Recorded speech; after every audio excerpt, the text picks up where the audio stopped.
I chose not to do a chronological event of stories because you've probably heard those before. You've probably heard most of these things I'm going to talk about today.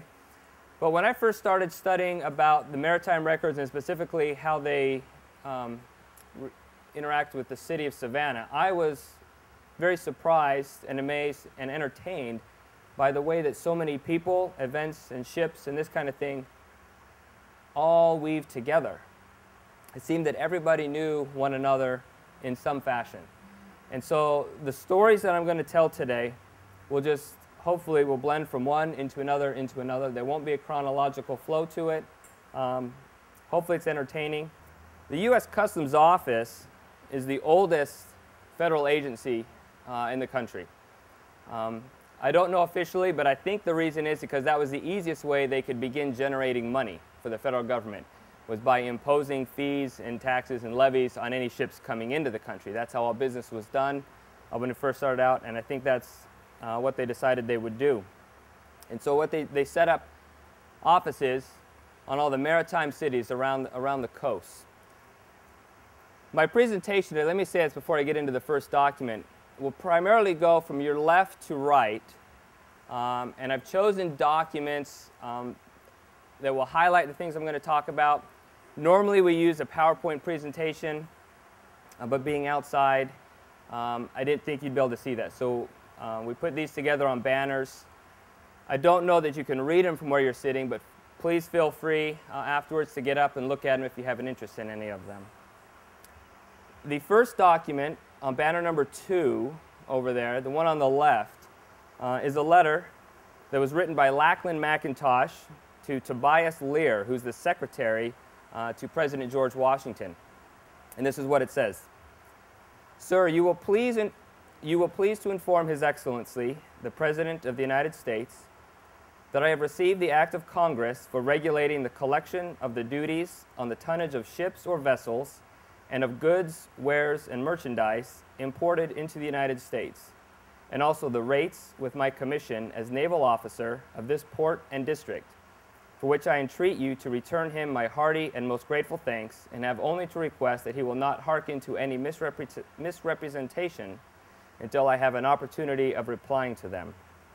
I have qualified as the law directs before a magistrate who has promised to forward his certificate to New York, and have also entered into bond with one of the most substantial planters in this state for the true and faithful performance of the duties of my office, which I take the liberty of enclosing to you, as we are not informed of the appointment of a proper officer to receive it.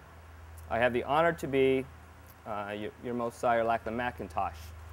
And so that letter from Lachlan McIntosh is essentially saying he is taking over the duties of the Customs Office, as they have not yet appointed an official officer for that agency here in the city of Savannah at that point. But let me tell you first a little bit about Lachlan McIntosh and how he got to that position where he is. He was born in 1725 in Scotland, but he moved to Georgia in 1736 with his family and helped to found the town of Darien with some other Scotsmen. By 1770, McIntosh had become a leader in the independence movement of Georgia. In 1776, he was commissioned a colonel in the Georgia militia. He helped raise the 1st Georgia Regiment of the Georgia Line, organized the defense of the Savannah River, and helped repel a British assault at the Battle of the Rice Boats in Savannah River. The Battle of the Rice Boats didn't sound like a real intense battle to me, but that's what they called it. He was promoted to the rank of Brigadier General in the Continental Army and charged with the defense of Georgia's southernmost flank, including defending Georgia from St. Augustine and Florida, which was a British possession at the time. However, in 1776, Georgia had fewer than 300 military men, but they were all under his command. Another prominent person involved with the state of Georgia at this time was Button Gwinnett, famous for signing the Declaration of Independence. And at this time, he was serving in the Continental Congress up north. But he returned with Philadelphia with resolutions that were adopted by the Congress to strengthen Georgia's military in order to keep the British out from the southern flank, knowing we were going to be going to war soon.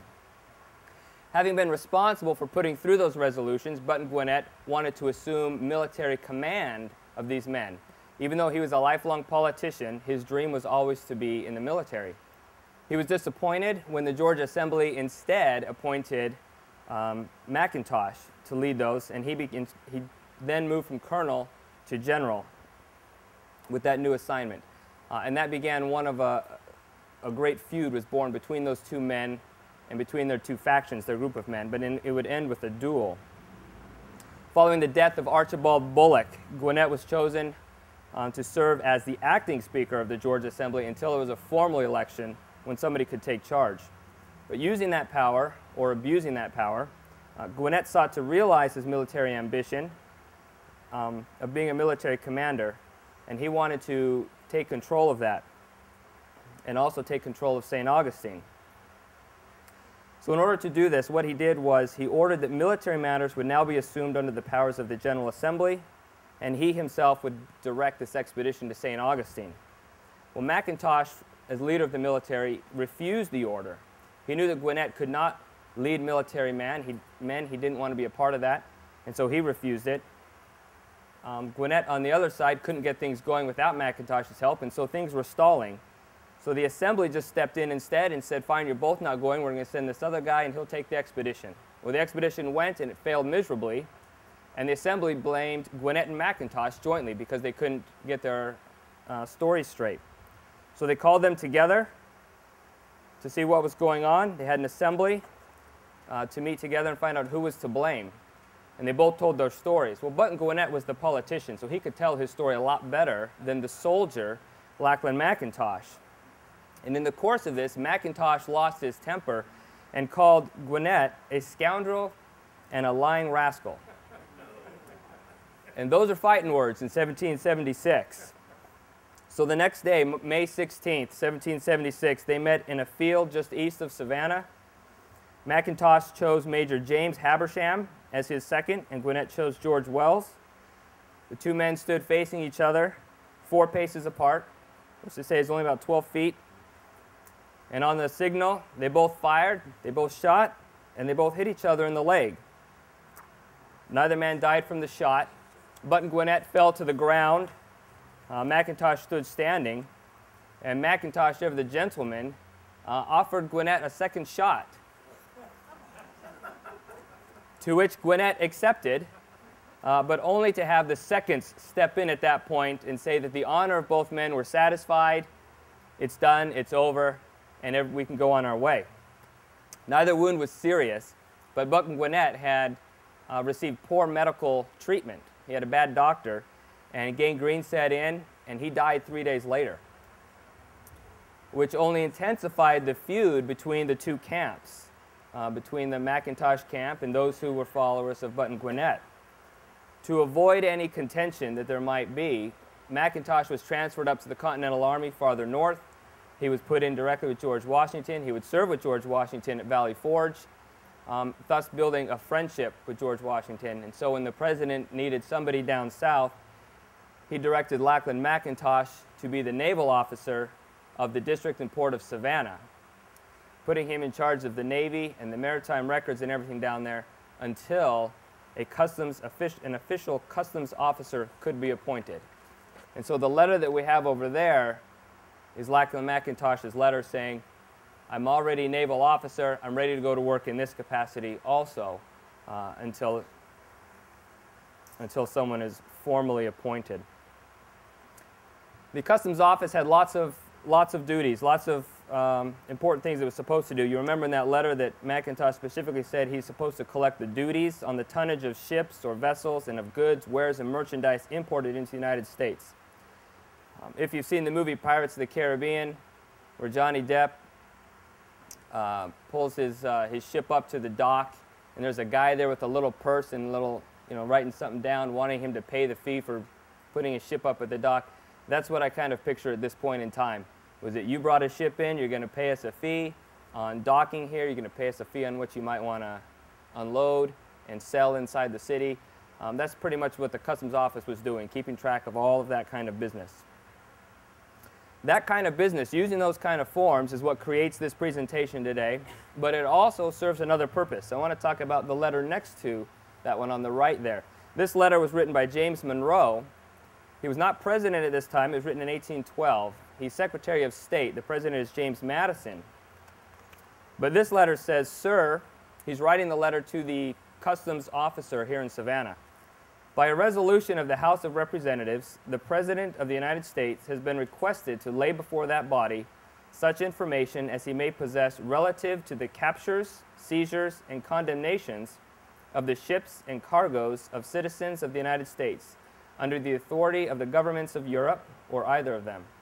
In order to make the information as complete as practical, it has been determined to call upon the respective commercial importive offices of the Union for a communication of all the forts in their possession relative to the subject in question. As the names of these offices, however, are not accurately known at this department, I have selected you as a proper agent to procure a written statement of the same at the several offices of insurance within your collectorship at the least expense possible to the government." That's my favorite line in the whole thing, at the least expense to the government. Well, this letter was written because of what was going on in international affairs during 1812, namely the upcoming War of 1812, which was brought about by a couple of reasons. There were a lot of trade tensions between the United States and Europe at the time, particularly with England, because they were involved in a continental war over there, and they didn't like the fact that we were shipping goods to help their enemies. I don't know that we were helping them rather than just trying to make money. Maybe we were trying to help them. But also U.S. expansion up into the northwest areas at this time meaning the Great Lakes areas of the country, and where British possessions were still held with Canada. England was having a real problem. During peacetime, they didn't need a huge navy, even though they still had the largest navy in the world. But during wartime, they needed to increase those numbers because they needed to man their ships. And they couldn't pay them as much as these sailors could make, say, on U.S. merchant ships. So what was happening was a lot of British sailors were leaving the country. They were leaving the British Navy. They wanted to get jobs and become U.S. citizens, and they wanted to work on U.S. ships, making money that way because they could make more money. Well, Britain did not recognize those men. If they left the Navy, to them that was just somebody committing a treasonous act. And they also did not recognize British citizens who became U.S. citizens. They still deemed those people British citizens. And so what they were doing is they were stopping U.S. merchant ships, boarding those ships, and asking for papers to find out, are you a British citizen? Are you a U.S. citizen? Who are you? And they would take those people and put them back on their ships and put them back to work in the Navy so they could continue fighting this war they were doing with France. Well, the U.S. didn't like it. They didn't want a foreign country boarding their ships, especially when they were taking U.S. citizens, either immediate British descent, people who had become naturalized. Sometimes they were just grabbing U.S. citizens, assuming they were British, and putting them on their ships also. So what this letter is doing is James Monroe is telling the customs officer here, look, President Madison wants to declare war. Congress has asked him to detail how many times our ships are being boarded, how many times they're taking men off. He needed to gather the stats so that President Madison could take the information or the data to Congress. Congress would then declare war, and we could do that. And obviously that happened on June 1st, 1812. We did declare war on England and started the War of 1812. During this time, a local businessman, Edward Telfair, aware that Savannah was an important city, pushed for fortifications to be built. Fort Jackson, just down the road, was speedily constructed to help out with that, and Savannah became a little bit more militarized at that time, thinking that British might be invading. The city did commemorate the War of 1812, named a couple of city squares after battles, Chippewa and Orleans, and a couple of streets after naval heroes. Hull, McDonough, and Perry streets were named for heroes in the War of 1812. So I want to highlight real quickly a couple of other kinds of records that are in our customs records before we move on. On banner number 3 over here, the bottom document is a crew list. Crew lists were filed at the port every time a ship was going to depart. They wanted to know who was on board, where the ship was going, the dates of the voyage, all that kind of thing. It helped with keeping track of who's actually sailing the ship, who are sailors, who's employed, as well as kind of limiting the number of pirate activity that might be going on, which has always been a problem, especially down here in Savannah. I picked this particular crew list because it has a story that I am interested in. The captain of this ship is E.B. Rummel. He's not a native Savannah. He's from Maine, actually. But he sailed merchant ships between the northeastern coast of the United States and Mobile, Alabama. Just kept circling the coast. For a couple of decades, he did this. In 1905, he was captain of a schooner called the Harry A. Berwind that was bound from Mobile around to Philadelphia.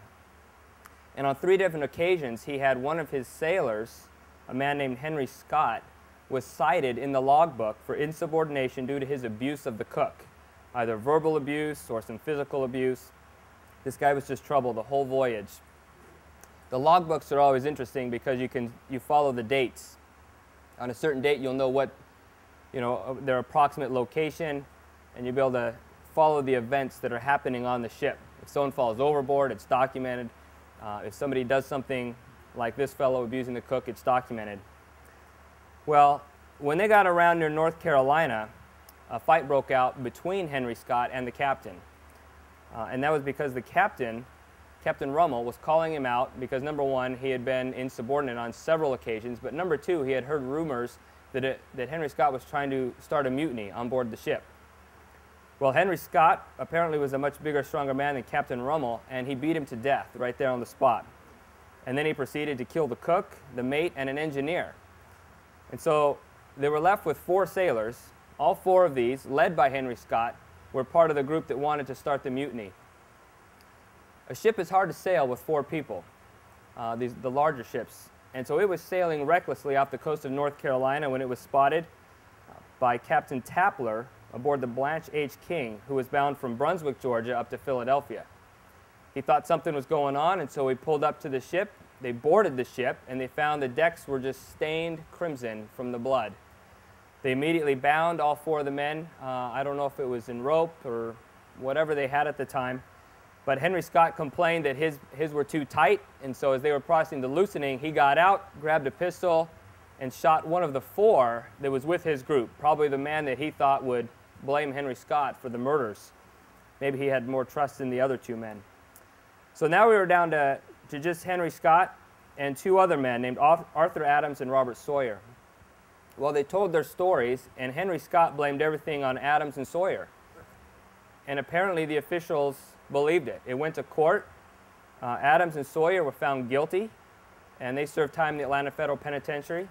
Those are some records we have, and so we have their actual case files that are in there. And they start giving more evidence and facts about that, no, it wasn't us. We may have been involved. We may have gone along with the mutiny had we known it was going to happen, but this was all Henry Scott. Henry Scott finally admitted to it, and he gets sent off to prison, off to the federal pen himself. But I always thought that was an interesting story because of the mutiny case. It's the only one that I've been able to find so far, even though I'm told we have several more. But I'm here today to talk specifically about Savannah. So I want to talk with the ship that is on display inside the museum. It's called the City of Savannah. The 2 documents on top of the crew list, banner number 3, are inspection reports. Inspection reports were something that were filed at the Customs Office because they wanted to make sure that your ship was seaworthy. You had to give the tonnage of the ship, the dimensions of the ship, and every year, you'll notice there's 2 of them, and they're for consecutive years. Every year you had to have your ship inspected to make sure that it could adequately do the job it's supposed to do. The City of Savannah was 240 feet long, 245 feet long, 38 feet wide. It was iron-hulled, partly powered by sail and partly by steam. She was the flagship of the Ocean Steamship Company of Savannah, built by the John Roach and Company in Pennsylvania in 1877. And the Savannah provided passenger service, passenger and freight, between Savannah, New York, and Boston. So if you were going up north, you could book a voyage on the City of Savannah and head up north. However, in August of 1893, on a return voyage from Boston to Savannah, she foundered off the coast of South Carolina in a hurricane. The Freelance Star newspaper in Savannah on September 2nd reported this: the tug Paulson that left Savannah to get the remainder of the passengers of the wrecked steamer, City of Savannah, arrived here yesterday afternoon. The wharves were lined with people as the tug came up the harbor. And when it was announced that all the shipwrecked passengers were on board, shouts went up from the vast crowd. As the Paulson steamed abreast Lincoln Station, all the flags of the commercial houses facing River Street were hung out and dipped in salute, and the merchants rushed to the balconies and cheered themselves hoarse. The Cotton Exchange balcony was crowded as never before, and the mighty greeting which they sent up made the hearts of the shipwreck glad as they clapped their hands in wild delight. Some even danced on deck. To me, this description here is indicative of Savannah, not only of the great people that live in Savannah, but because of their rich maritime history. When you have an accident that happens offshore on a ship like this, but everyone survives, the people rejoice. I'm sure most people in Savannah probably had a relative or somebody directly they knew that was involved in the shipping business, the import-export business, something to do with maritime events, and so they were grateful for that. Interesting to note that one of the families that was saved from that shipwreck was the family of George W. Lamar, he and his children, and that name will come up a little bit later when we talk about some other ships. So I want to start by talking about William Scarborough, a man whose house and garden that we're in at this time. He was born in 1776 in North Carolina, son of a shipbuilder and a trader. He worked as an apprentice in Denmark, England, Germany, and Spain for the latter part of that century. He moved to Savannah in 1798, and I applaud him on his choice. Here he married Julia Bernard in 1805, and he quickly became a financial success with business opportunities and ventures in Savannah, Augusta, New York, and Liverpool. At a time when there was a very distinct upper class in Savannah, sometimes called the merchant princes, the Scarboroughs were way up there. They were doing very, very well. At a time when balls and parties of the upper class were fashionable, the Scarboroughs hosted some of the best in the city and were known for it. There were several documents that I read and found that documented how Julia Scarborough was known for hosting several great parties. She was described as a beautiful wit and belle in some of those. At one party that they even hosted, they had 500 people attend. This was at the home that they owned on, I'm not even sure how to pronounce it, Broughton Street? That's correct? All right. Before they moved into this place here. This was a time when the local gentry displayed their wealth through fashionable hospitality. Something that, when I think of Savannah, that's exactly what I think of. William Scarborough's wealth came primarily from planting and the shipping business. He owned over 100,000 acres, 400 slaves, as well as a partner in the importing firm Scarborough and McKinney. He also happened to be a bank director, manager of elections, member of the Board of Health, vestryman of Christ Church, vice consul of Denmark and Sweden, and consul general of Russia. He was a very influential and respected man in Savannah and abroad. And in 1818, at the height of his wealth, he commissioned William J. To build the home here, sometimes called the Castle. He built a lot of his business on shipping, as most of the merchant princes did at the time. The location of Savannah, the city, was set because of the advantages that it held. It had a deep river right here where you could bring materials from here. You could go upriver into the continent. You could also take it out to the ocean easily. Plus, the city being on the hill was easy to defend.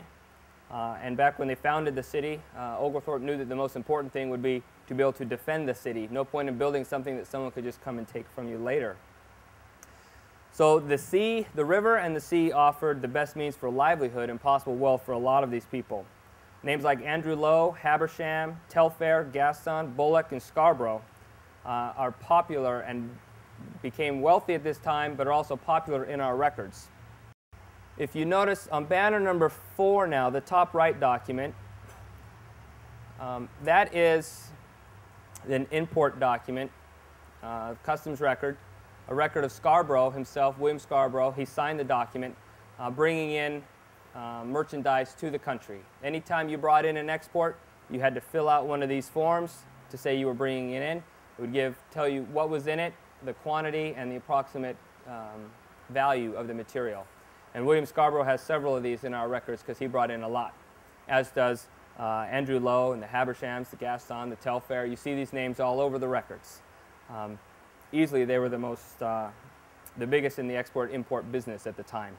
The biggest exports at the time were cotton, lumber, and rice, and the biggest imports were rum, sugar, and molasses coming in. However, cotton would be king. And if you look at the document on the left, that's an outgoing manifest, export manifest of cotton, upland cotton specifically. Cotton was grown a couple different areas in the country, primarily in the southeast, and depending on the type of soil, depended on the type of cotton you could grow. And the biggest exporter was upland cotton because it had a stronger fiber, a longer fiber, and just happened to be smoother as well, which means it could be used for more things, produced into more things in those factories over in England. Cotton would start a little bit slowly because it was difficult to get that upland cotton from the interior out to the coast where it could be shipped out. Especially because in the 1820s, a recession hit Savannah, the entire country actually, and in the 1830s, growth didn't pick up much. However, steamers came into fashion in the southeast in the 1830s, and then railroad in the 1840s, and that's when cotton really began to take off. If you look at our export records in the 1820s, the 1830s, there's cotton going out, but there's not much. If you look at the records beginning in the 1850s and the 1860s, there are just hundreds of thousands of bales of cotton being shipped out every day out of this port. Savannah, Charleston, Mobile, and New Orleans were the big ports because of that. In 1844, the railroad brought 77,000 bales of cotton to Savannah for export. 5 years later, the railroad brought 391,000 bales of cotton, 5 times as much in 5 years. And that's because the planters up on the interior realized with the railroad or with steamers, but primarily with railroad, we had a way to get it to Savannah where we can get it out and sell it. And so they were growing more and it was just coming in. All that cotton couldn't just sit in Savannah, and so that's how these men made their livelihood. They'd buy the cotton when it would get here, they'd set it up over there on Factors Row, and they'd arrange for it to be shipped out. The pattern would be that they would ship the cotton to Europe. Europe would put it together in their textile mills, and then they would send goods and products back to the United States. But they would send it to New York first. Then in New York, they would get their pick of items. They'd add a few taxes, add a few fees, and then they would ship it down to Savannah or the southern ports area. And then the people down here would have to pay more for those manufactured goods because they'd be paying more taxes and fees. That would upset some people later that we're going to talk about. The bottom right document is one that I found interesting. That is an export document, some goods that are going to be shipped out, but it had to be signed for by the customs officers. And Lackland McIntosh is still in charge of the office at this time, and so he signed it, but also John Habersham signed it, who was his second in the duel. So that's probably how he got his job at the customs office, was that he had a good friend in Lackland McIntosh. A friend always steps in to help keep you alive, I guess. But in order to keep this business going, they had to have good lines of shipping. They had to have the river clear. They had to have ways to get in and out, and the shipping business had to be safe. And so they depended a lot on lighthouses to do that. Coming up to banner number 5, the top 2 letters are regarding the lighthouses. The top right letter is a letter from the Treasury Office in Washington, D.C., appointing James Powell as the superintendent of lights for the Savannah district. And he's charged to gather the inventory of all the supplies that might be there at the office so that he can put together and start working. The letter on the top left letter is a letter appointing Isom Clay to be the light keeper at the Tybee Island lighthouse at the time. So the guy on the right is in charge of the whole district for any lights and means that may be used to help guide ships. And the one on the left is specifically for the Tybee Island lighthouse. The Tybee Island lighthouse was first built in 1736, 3 years after the arrival of Oglethorpe. In February of 1736, Oglethorpe was returning from Europe. And as he was coming in towards the Georgia coast, It said that he noticed the Tybee Island lighthouse was not yet finished, and he was furious with the man that he had charged with building it, and he threatened to hang the chief builder if it wasn't completed soon. He was a military man, and he was used to getting his way. Well, that lighthouse was completed 16 days later. The chief engineer in the lighthouse did more work in those 16 days than he did in the previous 16 months.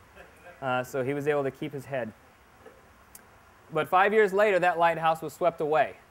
It was built too close to the sea, which meant that the salt water was hitting it too regularly. The waves were crashing against it too regularly. You have any kind of storm, it threatens the foundation of your structure, and it only took 5 years to take that building out. So they completed a second lighthouse in 1742. It also was located too close to the ocean and needed replacing soon after it was completed. The third lighthouse was authorized in 1768, completed in 1773, and it was ceded to the federal government in 1790 when we became our own country. And that is the lighthouse that is associated with these letters. This is a man who's being appointed to be the lighthouse of that lighthouse, the lighthouse keeper. It would be damaged in the Civil War, however, and thus we'll have the fourth lighthouse, which we now have out there. The top half is the new work. The bottom had been there since 1768. Underneath those two letters, the blue document is a journal of shipwrecks at Tybee Island. Shipwrecks were also important. All the lighthouses, all the light stations were charged with also keeping track of how many wrecks there were.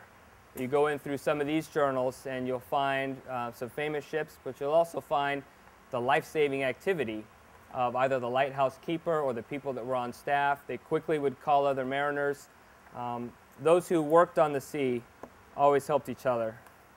The Tybee Island Lighthouse isn't the only one in the area. The Cockspur Light was built in 1836, and that was to help guide people get up the river safer. It was originally built without a light. It was just a daylight at the time, but it would add a light later. George Martis was one of the lighthouse keepers there on Cockspur Island.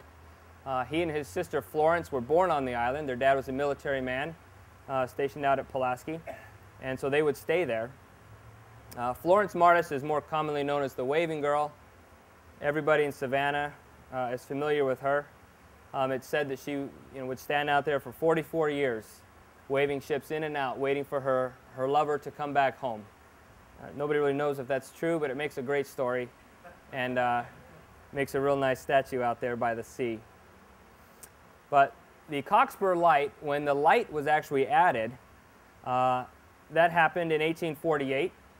The person who was contracted to do that work was John Norris. He was asked to build an illumination station, which would, quote, repair, alter, and put lanterns and lights on Cockspur Island. And so that's what he did.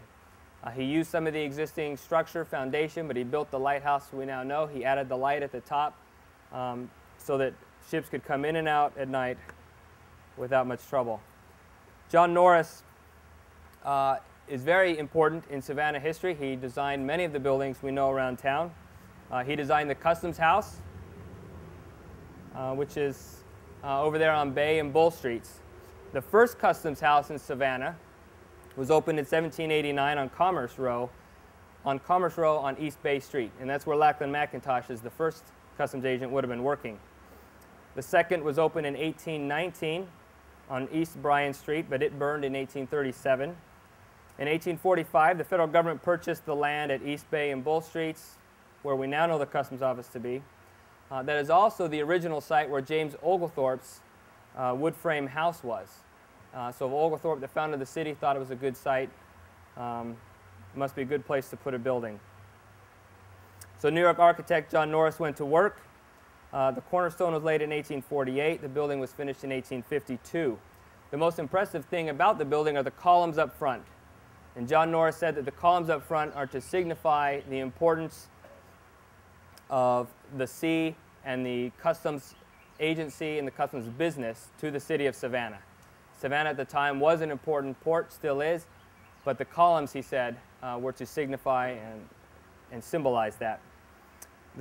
the granite columns that are up front there were imported from the north. The granite came out of the northeastern part of the United States, and they were built up there, and they were shipped down to Savannah.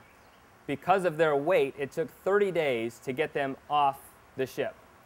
It took another 30 days to get them up to the site, from River Street up to Bay Street. Heavy buildings.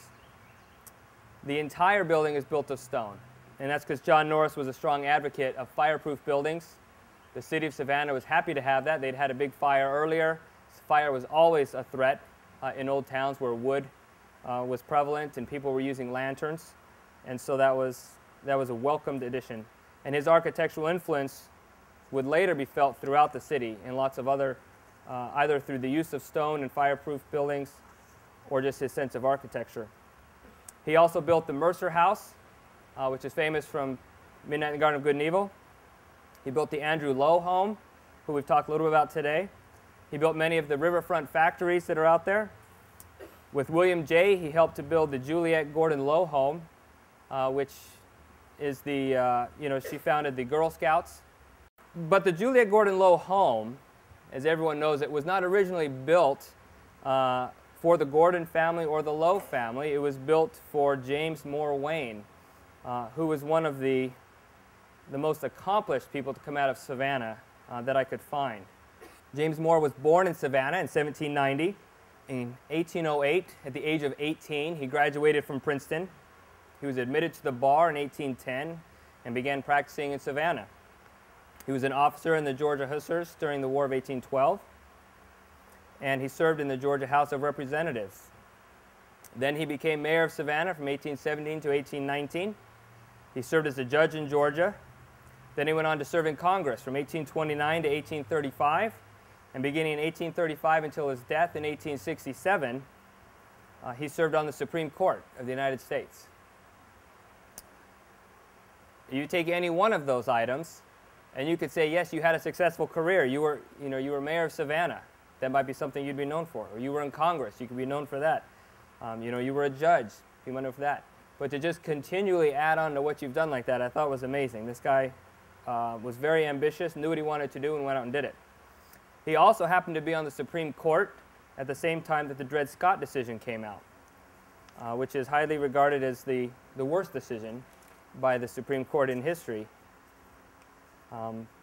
as its implications for slavery kept slavery around for a number of years following that decision until they could work some other things out. But the documents right behind me, this top one here, it has James Wayne listed on it. This is a coastwise slave manifest. On this document, he is traveling with a slave named Lucy, who's a female age 25, and they're traveling from Savannah up to New York. And so to me, this looks like Lucy is one of his household slaves, someone who helps to take care of his things, his belongings, whatever, travels with him when he goes somewhere. So these coastwise slave manifests that are behind me are just a product of legislation. It's the paper trail. If you were a slave owner and you were going to be either traveling with a slave or shipping a slave somewhere else within the country for purpose of selling that slave or anything, you had to fill out one of these forms. There's a section on the form, the top part, which lists the information about the individual slave, because you had to be specific in who you were talking about. And then there's also a section where you are signing an oath that says this is not a new slave into the country. This slave was here has been here prior to 1808, and you have to sign to that effect. So the first two I have here there's James Wayne, and on the bottom is our friend William Scarborough, who's also a slave owner. And because he traveled with his slaves between Savannah and Darien, where he had a home where he was working at the time, they'd be listed as traveling with him as well. On banner number 7 over here, there's a coastwise slave manifest for a man named Gazaway Lamar, who we're going to talk about a little bit. You remember we mentioned a Lamar earlier. His name was George Washington Lamar. He and his family were on the steamship, the City of Savannah, a document over there, when it was sunk, but he and his family were saved. Gazaway Lamar also has a history with steamships. He came from a very influential family. The Lamars were a very first family. Mirabeau Bonaparte Lamar was the second president of the Republic of Texas. Lucius Quintus Cincinnatus Lamar, love that name, was a U.S. Senator and later Supreme Court Justice. And Mary Ann Lamar Cobb married Howell Cobb, who was, for a time, U.S. Treasury Secretary. He'll come up again later also. Gazaway, our man on the document, was born in Augusta, 1798, married Jane Cresswell in Augusta in 1821, and they had 6 kids. Their first son was Charles Augustus Lafayette Lamar. He has a name to match the other famous Lamars. The Lafayette part of his name is added because when he was baptized, the Marquis de Lafayette, the Revolutionary War hero, the friend of George Washington and Thomas Jefferson, was the one who held him when he was baptized. So the Lamars had a very influential family to be able to have connections like that. Gazaway was a successful businessman in Augusta in banking and cotton, and that's where he made his first fortune, up the river. In 1833, he moved down the river, came to Savannah, where he was a banker, a cotton merchant, a ship owner, and a visionary. He had plans to bring in steamships that he felt would help the cotton industry, which we talked a little bit before, we know they did, and also to set up railroads that would be able to bring the cotton down to Savannah much easier. He launched his first steamship, the John Randolph, in 1834. It was imported in pieces from England, and then they put it together here. And what was new about it was that it was iron, had an iron hull, which meant that it could be lighter on the water than the wood-hulled steamships that they were currently using. It wouldn't displace as much water, and that way it could go upriver carrying heavy loads. It could go farther upriver, even in the drought seasons. The John Randolph was a huge financial success. The first voyage, he towed 2 barges filled with 200 tons of salt up the river to Augusta, brought back cotton. It worked out great. Financial success, so he expanded. Instead of 1, he now had 6 steamers, iron steamers, that were running up and down the river that were helping out. There's a plaque on City Hall that honors the ship, the John Randolph. Also down by the river, there's a little monument that mentions the John Randolph. Huge success. But something that Gazaway wanted to do, now that this was working on river travel, was he wanted to expand it so that it would work also on the ocean. He knew that most ships were built up in the Northeast. They were owned by men up in the Northeast, and he wanted to break that monopoly. So what he decided to do is he was going to build his own steamship down here, and he was going to run it commercially up and down the coast. So he built a steamer called the Pulaski in 1838. It was named for the war hero Count Pulaski. It was a side-wheeled steamer, 203 feet long and weighed 187 tons. This ship is also on display inside the museum. And he wanted to take his whole family on the maiden voyage to celebrate what a huge success this was going to be.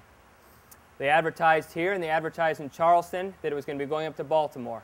The maiden voyage was going to travel from Savannah to Charleston, pick up a few more people there, and then go up to Baltimore. It left June 13th in 1838 and arrived in Charleston that same afternoon. That day and overnight, they loaded new passengers from Charleston, and first thing in the morning it left Charleston the next day. And that night, children were put to bed knowing that in the morning they will have arrived in Baltimore, which is pretty nice. Just a one-day travel, really, plus a sleep to go from Charleston to Baltimore. However, 45 miles south of Cape Lookout, North Carolina, the second engineer noticed a problem in that the watercock had been left open, and the water had drained from the boiler. He furiously turned to close that watercock, allowing the water that was coming in, instead of going out, it would stay in there. But when the water would go in there, the metal was already so hot that it bubbled up, it turned to steam immediately, filled up with steam, and blew it. The starboard boiler on the Pulaski blew, just shot right through all the decks on the ship, and the Pulaski was going down, started taking on water. People that were put to bed were immediately awakened. The huge explosion, everybody frantically trying to get off. Well, Gazaway Lamar had his whole family on this ship, and unfortunately, he got out, I believe, with only 2 children. His wife and the others died. He got out with his son, his oldest son, Charles Augustus Lafayette, and his daughter, Rebecca. And they were the only ones in that family to survive the disaster. Following the disaster, Gazaway decided to leave Savannah. He moved up to Virginia. A little while later, he married Harriet Kazanov. They would have another 6 children. So he would have 12 born to him, 2 different wives to bear the 6. So that's a good thing. And he would eventually leave Virginia and move up to New York, where he would start another bank, similar to the one he started in Savannah. Gazaway would continue to be a financial success. And his son Charles would grow up in Savannah and become the Lamar now in Savannah. Gazaway didn't abandon any of his financial interests in the city. He just left them for Charles to take over. He was starting his new family up in New York, since he just lost his on the Pulaski, and Charles Lamar would take over in Savannah. Charles Lamar, by the way, is also listed on one of these Coastwise slave manifests down at the bottom. But Savannah, we'll move ahead now to 1857, and Savannah in 1857 was quite different from Savannah in 1838 when the Pulaski exploded. It had expanded from 20 to 36 wards. The recession of the 1820s and the slow growth of the 1830s were over. Cotton had hit big with the railroad in the 40s, and it's now the 50s where people are seeing huge economic growth. The city is growing because of lots of jobs and the expansion here. And possibly nobody was more prosperous or influential than Charles Lamar. That's because he already had his father's empire and he was only expanding upon it. So in addition to what he already had, he added cotton presses onto River Street, a 5,000 bale warehouse, a lumber yard, 11,500 acre pine forest, Cold Spring Plantation in Meriwether County. He was director of a bank of commerce, the bank his father founded when he was here. He was a director of the Savannah, Albany, and Gulf Railroad. He owned a 6-story rice mill, which was the second tallest building in the city at the time. He was head of the Savannah Jockey Club. He was a judge for the Savannah Aquatic Club. And he was a captain in the same military group that Judge James Wayne had served in during the War of 1812. He married Caroline Agnes Nichol, daughter of U.S. Circuit Court Judge John C. Nichol. So he married also a wealthy, influential family. They would have 4 children. But wealth and influence and power was not enough for Charles Lamar. He had ambitions beyond what most people do. They were a little twisted, however. He was disgusted at the rise of the North. This is a time when North and South tensions were starting to build up, and he really didn't like it in terms of business. It disgusted him that his father had moved to New York, had started a bank, was not only wealthy up there, but he was loaning lots of money to Southern planters and shippers, and he was making money off the Southerners. He did not like anybody making money off of Southerners or the South, especially if you were a Northerner, because in all the Northern newspapers and all the Northerners, all you would see was they would be ridiculing the institution of slavery. And to Charles Lamar as a slave owner, that meant you were ridiculing him, you were ridiculing his friends, and he didn't think that if you were not going to like us, you shouldn't be making money off of us. He very much disliked the triangle aspect of the cotton trade. You remember we talked about how cotton came into the South. It was shipped out of the South, most likely on northern ships, however. It was sent to Europe, where it would be processed in the textile mills. Then it would be sent to New York. It would be picking up fees and commissions along the way, and then it would come down to the South. And so for every dollar on this shipment of cotton, the North was taking 20 to 30 cents out of every dollar. And Charles Lamar just thought that was an insult to him because America's greatest export was cotton. That was a Southern export, and yet the Northerners were making all the money off it. What he wanted to do was he was not only in favor of slavery, but he was in favor of reopening the slave trade. he fell in with what are known as the fire eaters. John C. Calhoun was one of these famous fire eaters, a former Secretary of War and Vice President.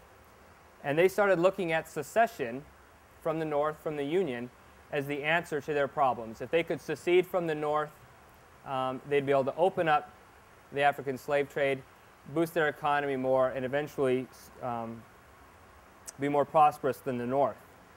In order to do this, he had a plan. He thought if he could reintroduce the African slave trade, that would split the Democratic Party, and that would allow for Abraham Lincoln to become president. If Abraham Lincoln became president, then the South would certainly secede from the Union. And that was his plan, and he was going to set about to do it. In order to do this, what he first did was he purchased a schooner called the E.A. Rawlins. And if you look over here at banner number 8, there are 4 letters on that banner. 3 of them have a yellowish color. All 3 of those deal with the schooner, the E.A. Rawlins. He outfitted it for a journey in 1857 to go to Africa to pick up a cargo of slaves. But he had trouble getting his paperwork together because the local customs officer here in Savannah thought that what he was doing was equipping his ship to go get a shipment of slaves, which he was. But that was illegal because of the 1808 law, which we've talked about. And so he wasn't getting his papers together, and the customs officer in Savannah appealed up to Howell Cobb, the Secretary of the Treasury, who was over the customs at the time, and said, I think this guy, Charles Lamar, he didn't know that Lamar was Howell's nephew, is outfitting a ship for slavery, trying to go get a cargo of slaves. Well, Charles Lamar appealed to his uncle and basically said, look, there's no proof that I'm going to get a cargo of slaves. I've got all these paperwork in order. You're costing me money now because I have to store everything at this dock for X number of days until the paperwork comes. And so these 3 letters, you'll see some, if you read the letters, you'll see some of that story where Howell Cobb eventually says, we have no legal reason to hold this ship. We have to let it go. Howell Cobb did not like his nephew. He had married Gazaway Lamar's sister, and so he was married into the family. He rather would have cut Charles off if he could have. Charles was a big pain in his neck. But that ship, the E.A. Rawlins, it did. It sailed to Africa. It got over there, but as soon as it got over to the coast, the captain of the ship saw a British warship. The British and the U.S. ships were sailing the coast of Africa at the time to find anybody who was trying to engage in the African slave trade. And as soon as he saw the ship, he chickened out. He sailed to what he knew was a safe port, and he sold all the provisions on board and returned home with an empty ship. Charles Lamar was furious. But he tried again in December of 1857. This time what he decided to do is he sent an empty ship around to Mobile, because he could get papers out of Savannah to go to Mobile with an empty ship without a problem. Then in Mobile, he had an inside man who would accept a few bribes. They could outfit the ship, and they could get the forged papers and go off to Africa. Well, they got to an island 400 miles from the Congo River, and this time at the island, this captain, a different captain, chickened out again. This time, he tried to sell the provisions and the entire ship. Just wanted to unload everything because he thought he was going to prison, which he would have. Actually, it would have been worse. In 1820, they enacted a law that said if you're convicted of engaging in the African slave trade, you will be treated as a pirate, and pirates were hung. And so he wouldn't go to prison, they would just hang him. So that one failed as well. But before that one, before Charles Lamar knew that that one had failed, he had already started with another ship. He purchased the Richard Cobden. And the bottom right letter, the blue letter, that is in very poor shape, water stains as well as the paper falling apart, which makes it look interesting to me. He'd already purchased the Richard Cobden, filled out papers, and this time, instead of trying to lie about it, what he did is, if you read that letter, it says is he wants to take this ship to Havana to pick up African immigrants. Not slaves, but immigrants, people who wanted to come to this country. And he was requesting clearance for a shipload of coolies or Asiatic apprentices. So he was trying to make it sound legal. However, he was trying to send this ship out of Savannah. The Savannah customs officer was onto him and had no intentions of letting him get any ship out of Savannah that wasn't already full of merchandise that could be sold somewhere instead of a ship that could be outfitted to pick up lots of people. And so that ship never left Savannah. So Lamar had a problem.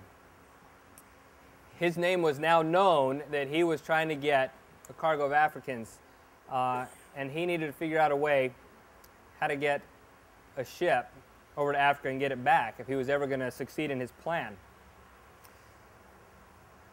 And so this is what happened. He went for a new ship this time. It's called the Wanderer, which is on display inside the museum. And this time he was going to leave his name out of it. He was going to let the ship leave America without his name being tied to the ship. He knew his name was already mud. His uncle, Howell Cobb, knew what he was trying to do. The customs agent in Savannah, where he lived, knew what he was trying to do. He needed something else. The Wanderer was built by William Rowland, but was commissioned by John D. Johnson, who was a Louisiana sugar baron. I find it very interesting that the person who wanted the ship built was a Southerner, a sugar baron, which meant he was also a slave owner. I've never been able to find a connection between Johnson and Lamar, but I'm pretty sure there might be one. This ship was commissioned in 1857. John Johnson was a member of the New York Yacht Club. He's a Southerner, but he lived up in New York, where the most prestigious yacht club was at the time. And what he wanted to do was have built a bigger, faster, and more luxurious ship than any other racing ship of the time. You might be familiar with the racing, the yacht racing that goes on every year called America's Cup. That's named for a ship called America that at the time, when it first raced, prior to 1857, it won. It was amazing. It was luxurious. It was fast. Then it was sold to an Irishman and never did the same, but that race is named for him. He wanted to build the next America. He wanted it to be fast. He wanted it to be luxurious. It would be 238 tons, 114 feet long. But the most interesting about it to me was that the interior, some of the exterior, but the interior especially, was going to be built with rosewood, with silk, with crystal. This was not going to be any kind of cruise ship at all. This was for the luxurious, the rich, and it was going to win races as well. So she needed to be fast. And he paid $25,000 to have that ship built. The ship America had only cost $20,000. So he was willing to pay money to get a better ship. William Rowland was the right man for the job. He had the ship finished, and he quickly took it on a tour. He won some races up in New York. He took it around the New England area. It was hailed all over the place. The New York Yacht Club loved it because it was the fastest, most luxurious ship they had ever seen. And then John Johnson took it on a tour. He went down south, he went to Charleston, around to Mobile, and then came back up north. When he arrived back up north in 1858, he announced he was selling it to a man named Captain William C. Corey, who was a kind of a bigwig himself from South Carolina. He was accepted into the same New York Yacht Club, but William Corey had ulterior motives for this ship. I think he was definitely associated with Charles Lamar. If Johnson wasn't, Corey definitely was. He kept it up in New York, and there he had it in harbor, and he had it outfitted to be a slaver. He kept most of the luxurious things, but he added decks inside so that he could, it could take on a shipment of slaves. He added a whole bunch of water tanks that would supply the water they needed to get to Africa and back. And in June 18th, 1858, it left New York Harbor, went down to Charleston. From Charleston, it left to Trinidad, and then went to the coast of Africa. And in September, they reached the Congo River. Along the way, he had some of his other friends join.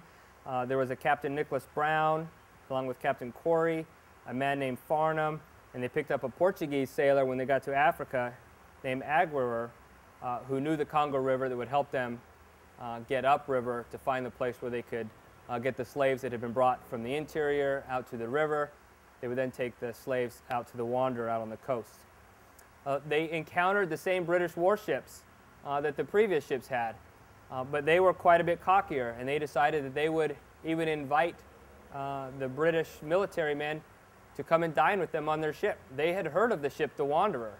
They knew that it was a luxurious racing yacht. They brought him on board. They showed him select areas of the ship that were still very nice. They dined with them, and the British military had great things to say about this ship.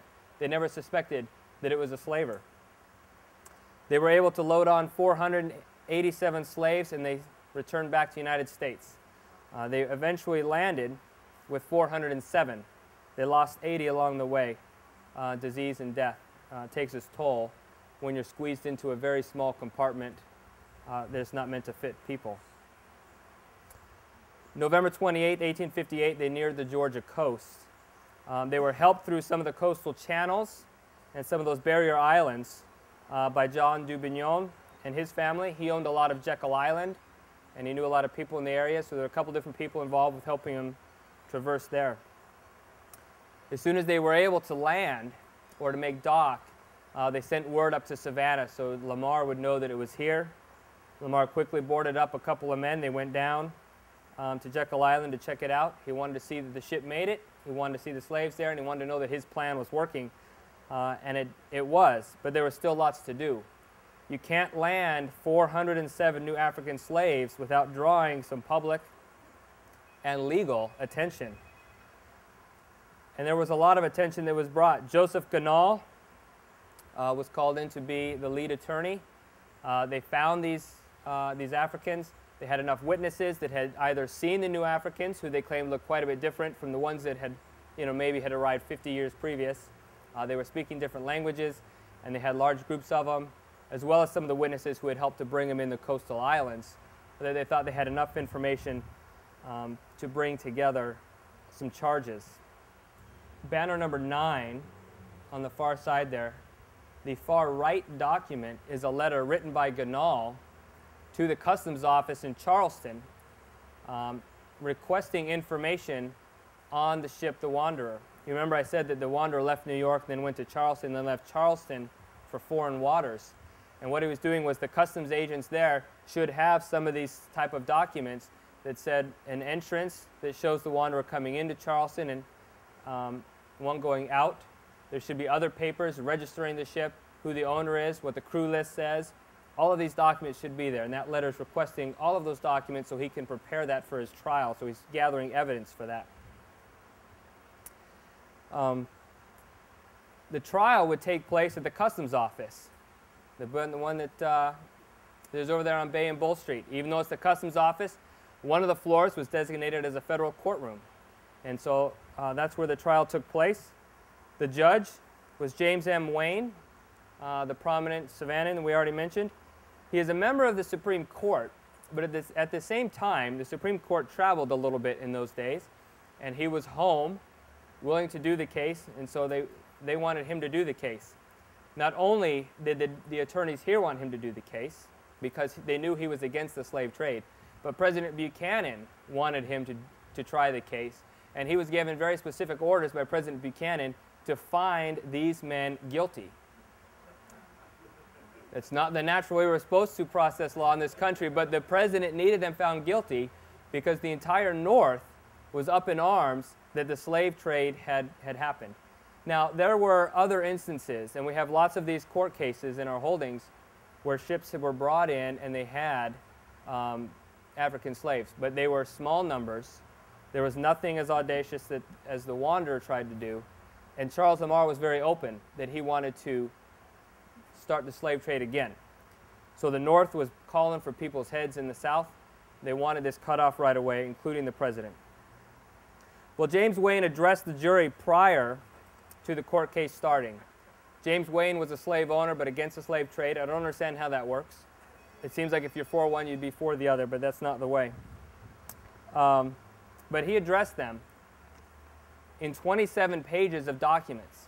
And we have these 27 pages written out in his hand where he goes over very specific details, all the laws regarding the slave trade in this country, beginning from the very earliest up to the most recent, including that if they're found guilty, they're pirates and we're going to hang them. But also, then he goes into a history of slavery throughout the world. Goes back into the days of the pyramids and everything coming forward. He wants the jury to understand what slavery is, what the slave trade is, and without actually saying the words, that we want to find these men guilty and hang them. But he would be disappointed as with the entire North, because there were several trials trying all the different men. There's probably a dozen different men that we have court trials on that were associated with this wanderer voyage. And some of the charges range from piracy, from bringing in African slaves, to simply being in possession of new Africans, because that was illegal as well. Even if you weren't the one that went and got them, if you held them, you were guilty of a crime. So it was all different kinds of crime. A dozen different people were tried. Everyone found not guilty, except for one small offense against Charles Lamar, where he was convicted of being in possession of an African Negro, as the court record says. He had to pay $5,000, which to Charles Lamar was nothing. You know, there you go. So the whole thing was found not guilty. We brought in a couple of cases. The one on the left is in regards to Charles Lamar, and the one on the center with the green seal is about Dubignon. Charles Lamar wanted the South to secede, wanted to start this new thing, and he got his wish. We did have the Civil War, and Lamar was very much a part of that in the military. He started out with his own company, the Lamar Rangers. He then moved to blockade running, and then back to the cavalry. And oddly enough, his commander when he was with the cavalry was his uncle, Howell Cobb, who had come back to the South. I'm not sure how well Lamar took instruction from Cobb, knowing that they didn't like each other. But on April 16, 1865, Union and Confederate forces met near Columbus, Georgia, across each other from the Chattahoochee River. The Civil War had formally ended a week prior. Lee had surrendered at Appomattox Courthouse already, but word did not get over to this part of the country yet. And as Union forces came across the bridge on the Chattahoochee River, Lamar was there to meet him, and he was shot and killed. And he died in the war that he wanted. Kind of a fitting end for him. I think it's interesting that it happened a week after the Civil War actually ended. It's almost like we're going to keep this going as long as we need to until we can get you, you know. But I want to return now to William Scarborough, the man who's graciously invited me to be here today.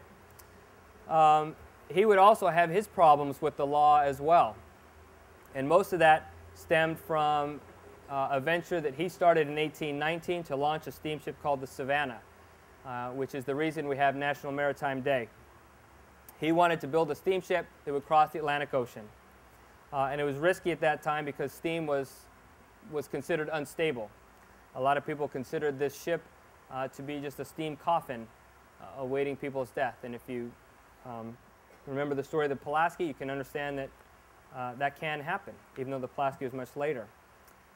But the Savannah was built as a sailing packet up in New York. It wasn't built as a steamship, built as a sailing packet. It was 130 feet long, 26 feet wide, weighed 320 tons. And it was converted to a steamer when it was purchased for $50,000. If you remember the Wanderer, the luxurious racing yacht was built for $50,000. Not as big a ship, obviously. It was built for $25,000. This ship cost $50,000. This was a huge financial investment at this time for William Scarborough. But with this ship, he was organizing the Savannah Steamship Company, a new venture he thought was going to take off and be widely successful. The same kind of thoughts that Gazaway Lamar had about 15 years after this. Gazaway was successful with his, though. In May 8, 1819, President James Monroe visited Savannah. He wasn't coming specifically for the launch of the ship. He was here on other business, but when he found out the Savannah was here, he decided he would come a little bit farther south to Savannah and be there. He was, a part of his entourage was Secretary of War John C. Calhoun, who was a big influencer of Charles Lamar later. A formal reception was held to greet the President James Monroe. That was held here in this house.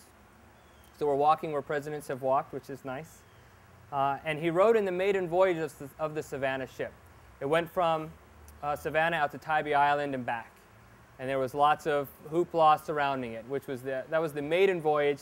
It was primarily a voyage created just to let President Monroe ride on the ship. Also a chance for Savannah to show itself off. And it was great. May 22nd, the steamship Savannah left Savannah and it sailed over to England, arrived in Liverpool on June 20th, 191 years ago.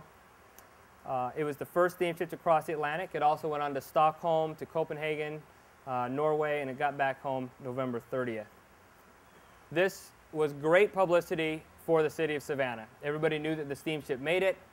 Everybody knew that it was named the Savannah. It left out of Savannah. This was a lot of pride for the city of Savannah.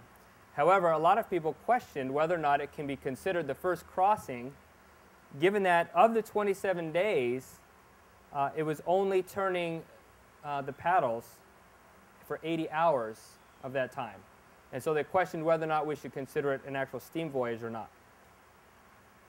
And at the same time, Scarborough himself was having questions about whether or not steam travel across the Atlantic would be profitable because the engine and the fuel occupied such a huge amount of space on the ship.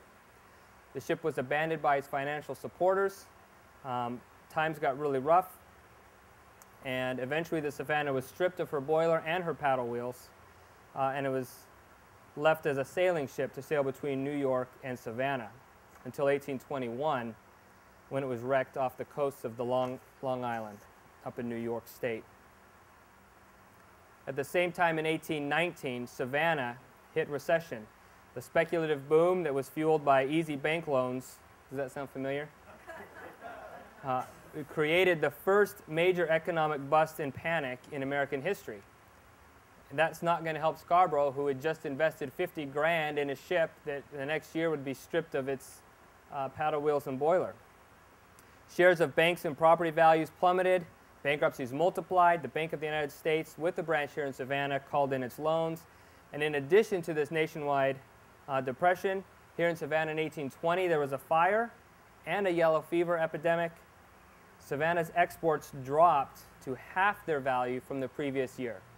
So the number one way to make money in Savannah had just got cut in half. Scarborough himself goes bankrupt. He has to sell his family plantation in North Carolina, and he's even imprisoned for a short time for indebtedness. If you look at the last banner down there, if you get a chance, those are some of the court cases involving William Scarborough owing money to several people, being in debt. The picture on the bottom is not the steamship Savannah. It just happened to be printed on a document in our holdings, in our customs holding, and it looked like it could be. It had a, paddle wheels on the side, it had a boiler, so I thought it looked neat. I just put it there. But there's an interesting note about what he did when he was getting into this big financial trouble involving his home. Scarborough had confessed a judgment in favor of the Andrew Lowe Company for $87,000 that he owed to them. That's a lot of money. The Andrew Lowe Company at the time was composed of Andrew Lowe, Robert Isaacs, and James McHenry. Robert Isaac was married to the sister of William Scarborough.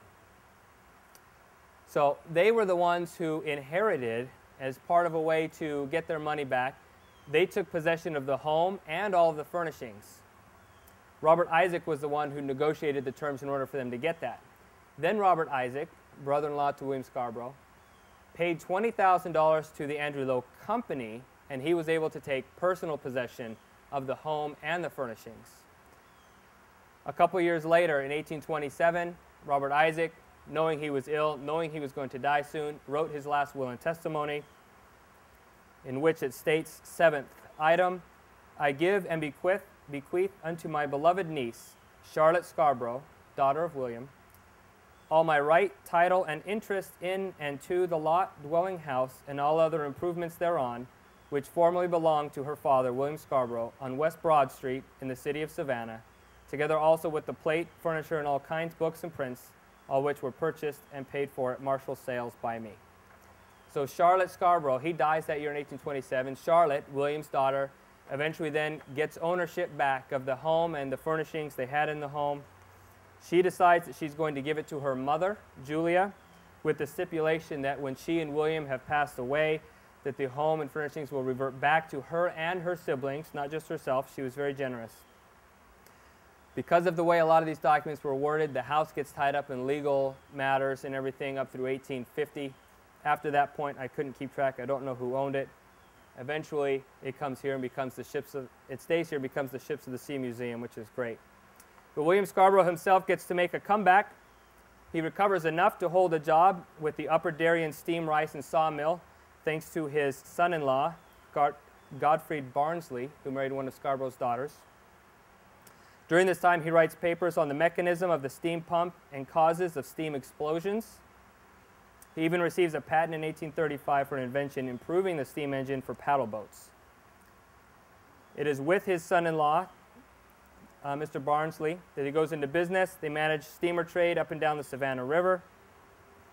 And he starts to envision a scheme whereby the entire South will be connected with railroads, canals, and steamboats. And through this, he thought he would help to revitalize the economy of Savannah. You remember this is 1835. Savannah, the Depression in 1820, still hadn't pulled out in the 30s yet. And he wanted to be a part of that growth. Well, he wouldn't make it. He would die in 1838 on a business trip, and he would never see the fulfillment of that. But it would only be in the 1840s that the steam business would pick up, as well as the railroad business. And so the vision that he wanted would still be there. William Scarborough, good guy, I think. That is my presentation for today. I wanted to let you know that the documents that we have that helped me to put this together are all at the National Archives in Atlanta. It's about a 3.5 hours from here. We're located just south of the city, so you don't have to actually go into the city to visit us if you didn't want to. I'm grateful to have been here. Thank you for hosting me. I hope that we can do this again, hopefully next year. Any excuse to be in Savannah is a good one for me. Thank you very much.